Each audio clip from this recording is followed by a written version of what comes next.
The Gospel of John is one of those Gospels where sometimes I want to ask Jesus to just speak plainly.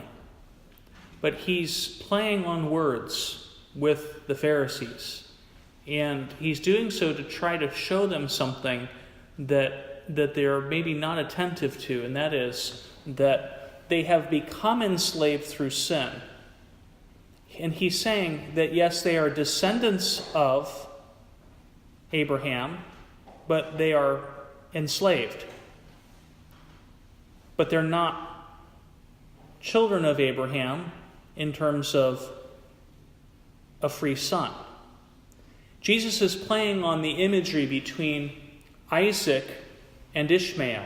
Ishmael was the son of the slave woman and did not remain always in the house. He was dismissed by Abraham, his father.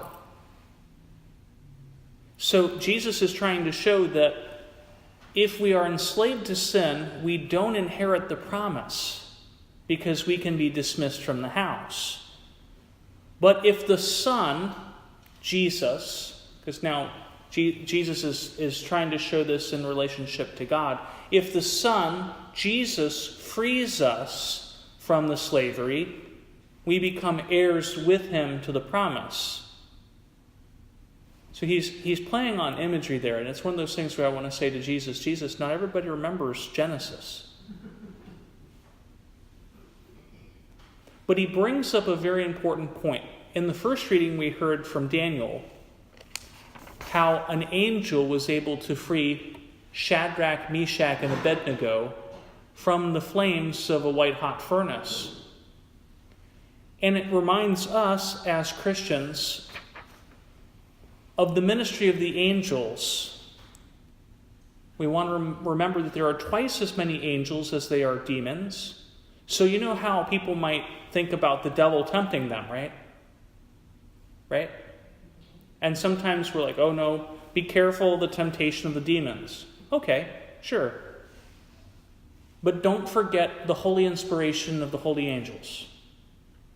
The holy angels are able to do more to help us towards salvation than the devil or his demons can do in terms of pulling us away.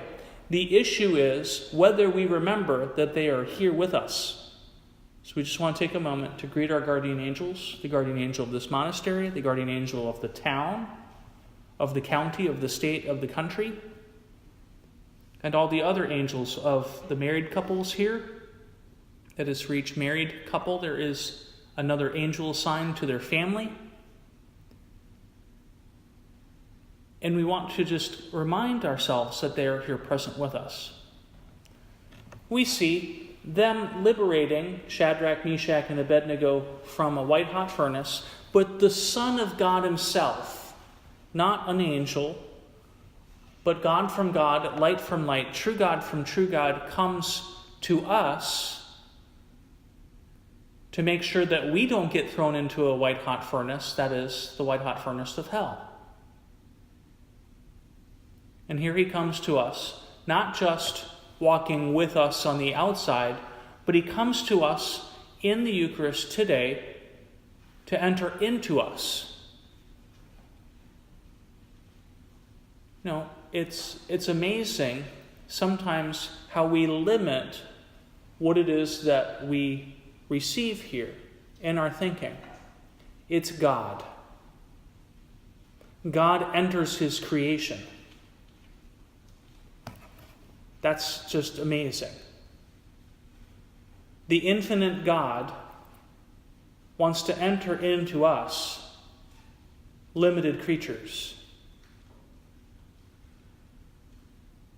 If we think that an angel can liberate Shadrach, Meshach, and Abednego, if we think that God is able to liberate even greater than angels, imagine what happens when, with expectancy, that is, active faith, not just intellectual faith that sometimes remains dormant, but expectancy that we receive this communion today, that we receive the living God today, realizing that in an instant, God himself can free us from every enslavement.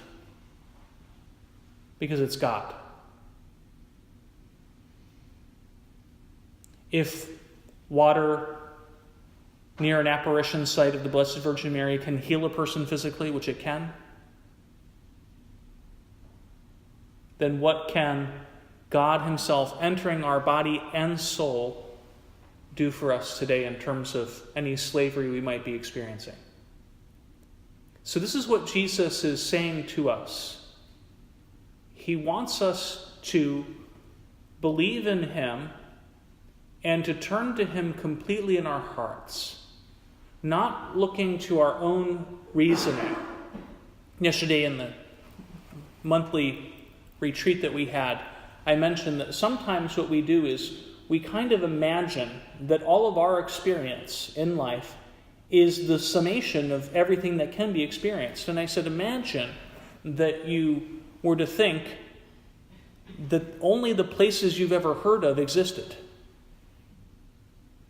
Can you imagine how limited the world would be if you thought that only the places that you'd ever heard of existed?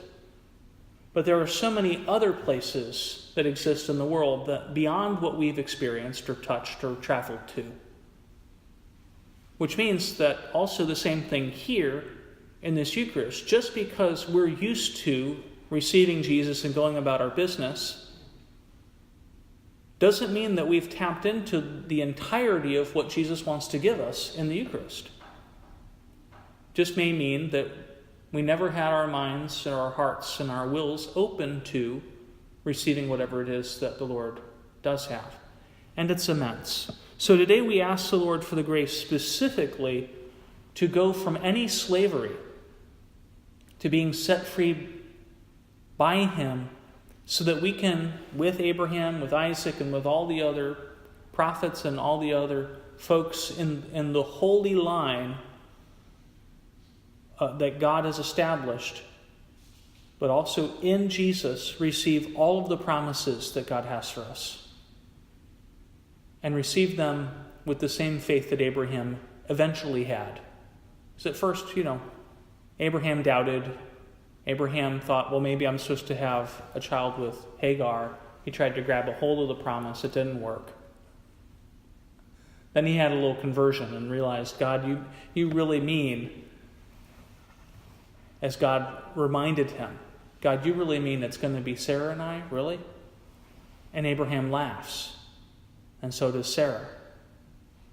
At first they scoff. But then they eventually believe. And the book of Hebrews shows us that eventually they realize, no, God means this.